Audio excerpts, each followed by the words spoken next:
Hello friends, welcome to Gomathi's kitchen. நம்ம இன்னைக்கு beans பருப்பு உசிலி எப்படி செய்யலாம்னு பார்க்கலாம். அதுக்கு தேவையான பொருட்கள். இப்போ பாத்தீங்கன்னா கடலை பருப்பையும் துவரம் பருப்பையும் ஒரு 2 மணி நேரத்துக்கு முன்னாடி ஊற வச்சுக்கலாம்.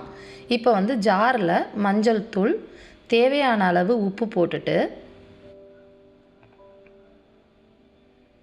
காரத்துக்கு ஏத்த மாதிரி மிளகாய் வத்தல், ஜீரகம், ஒரு 4 பல் வெள்ளை பூண்டு, நம்ம ஊற வச்சிருக்க பருப்பு இது எல்லாத்தையும் போட்டுட்டு நம்ம இப்போ மசாலா வடைக்கு அரைப்போம் இல்லையா, அந்த கன்சிஸ்டன்சிக்கு இப்போ நான் அரைச்சி எடுத்து வச்சுக்கலாம். இதை சில பேர்த்துக்கு பருப்பு நிறையா இருந்தால் பிடிக்காது. நீங்கள் அந்த டைம் வந்து கொஞ்சமாக பருப்பை வந்து கம்மி பண்ணிக்கோங்க. எங்களுக்கு பருப்பு அதிகமாக இருந்தால் பிடிக்கும், அதனால் அளவு கொஞ்சம் அதிகமாக எடுத்திருக்கேன் நான். இப்போ இதை நம்ம அரைச்சி எடுத்துகிட்டு வந்துடலாம். இப்போ பார்த்தீங்கன்னா இந்த கன்சிஸ்டன்சியில் அரைச்சிங்க அப்படின்னா சரியாக இருக்கும். இதை வந்து இப்போ நம்ம என்ன பண்ண போகிறோம் அப்படின்னா இட்லி சட்டியில் ஆவியில் வேக வைக்க போகிறோம். அதுக்காக இட்லி சட்டியில் உள்ள தட்டில் எண்ணெயை லைட்டாக தடவிட்டு, இல்லை இட்லியோட அந்த ஷேப்பில் இருந்தாலும் பரவாயில்ல, வச்சுட்டு கொஞ்சம் நேரம் அதை ஒரு 10லேருந்து ஒரு 7 to 10 நிமிஷம் வேக வச்சிங்க அப்படின்னா அந்த பருப்பு வந்து நல்லா வெந்துடும்.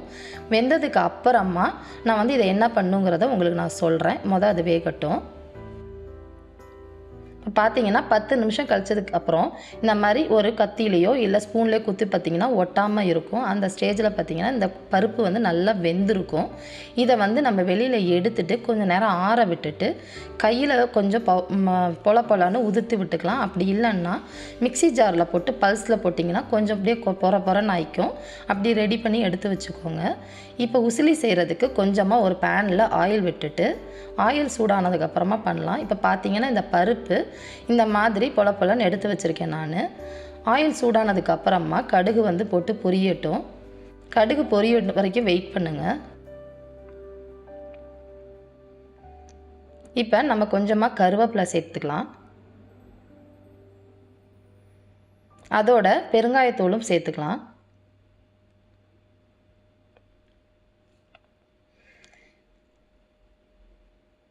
நம்ம கட் பண்ணி வச்சுருக்க வெங்காயத்தையும் அதோட ஆட் பண்ணி கொஞ்சமாக சால்ட்டு போட்டு வதக்குனிங்க அப்படின்னா சீக்கிரம் வதங்கிடும்.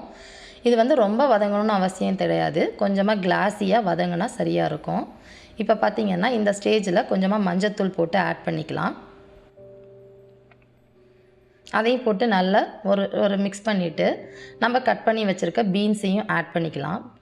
இதை வந்து ஃபஸ்ட்டு எடுத்தோடனே தண்ணி ஊற்றி வேக வைக்காதீங்க. இந்த மாதிரி மூடி போட்டுட்டு வேக வச்சிங்கன்னா அந்த தண்ணியிலே கொஞ்சம் நேரம் வதங்கும். அதுக்கப்புறமா கொஞ்சமாக தண்ணி ஊற்றி வேக வச்சுக்கலாம். இந்த ரெசிபிக்கு பார்த்திங்கன்னா பீன்ஸ் வந்து ரொம்ப குழைய வேகக்கூடாது. முக்கால் பதத்துக்கு வெந்தால் நல்லாயிருக்கும். அதனால் கொஞ்சமாக தண்ணி ஊற்றி மூடி வச்சு வேக விடலாம்.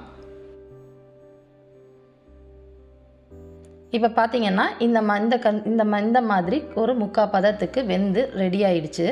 இந்த ரெசிப்பியை வந்து பார்த்திங்கன்னா நீங்கள் பீன்ஸ்லேயும் செய்யலாம், கொத்தரங்காயிலையும் செய்யலாம், தட்டக்கான்னு சொல்லுவோம் இல்லையா, அதுலேயும் செய்யலாம். ரொம்ப நல்லாயிருக்கும். இப்போ இந்த ஸ்டேஜில் நம்ம அந்த பருப்பையும் ஆட் பண்ணிடலாம். ஆட் பண்ணிவிட்டு ஒரு ரொம்ப நேரம் வேகணும்னு அவசியம் கிடையாது. ஏன்னா ரெண்டுமே வெந்த ஐட்டங்கள் தான். அதனால் கொஞ்சம் நேரம் மூடி போட்டு வேக விட்டிங்க அப்படின்னா ரெண்டுமே நல்லா ஈவனாக மசாலாவோட இந்த மாதிரி புட்டு மாதிரி பொலன்னு ரெடி ஆகிடும். இப்போ பார்த்திங்கன்னா நம்ம பருப்பு உசிலி வந்து ரெடி ஆகிடுச்சு. இதோட நம்ம கொஞ்சமாக கோகோனட் நம்ம வந்து திருவி வச்ச தேங்காவை போட்டோம் அப்படின்னா அந்த ஃப்ளேவர் நல்லா இருக்கும். இதை வந்து நீங்கள் அரைக்கிறப்ப பருப்போடு சேர்த்து அரைச்சிங்கனாலும் நல்லாயிருக்கும். இல்லை கடைசியாக இந்த மாதிரி போட்டு தூவிட்டு கொஞ்சம் நேரம் மிக்ஸ் பண்ணிவிட்டு ஆஃப் பண்ணாலும் நல்லாயிருக்கும்.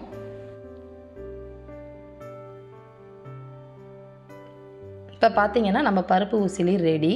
இதை வந்து மோர் குழம்போடு சாப்பிட்டா ரொம்ப நல்லாயிருக்கும். புளிக்குழம்போடு சாப்பிட்டாலும் ரொம்ப நல்லாயிருக்கும். இதை நீங்கள் செஞ்சு பார்த்துட்டு உங்கள் கமெண்ட்டை போஸ்ட் பண்ணுங்கள். இந்த வீடியோ பிடிச்சிருந்துச்சுன்னா லைக் பண்ணுங்கள், ஷேர் பண்ணுங்கள். மறக்காமல் எங்கள் சேனலை சப்ஸ்கிரைப் பண்ணுங்கள். தேங்க்ஸ் ஃபார் வாட்சிங்.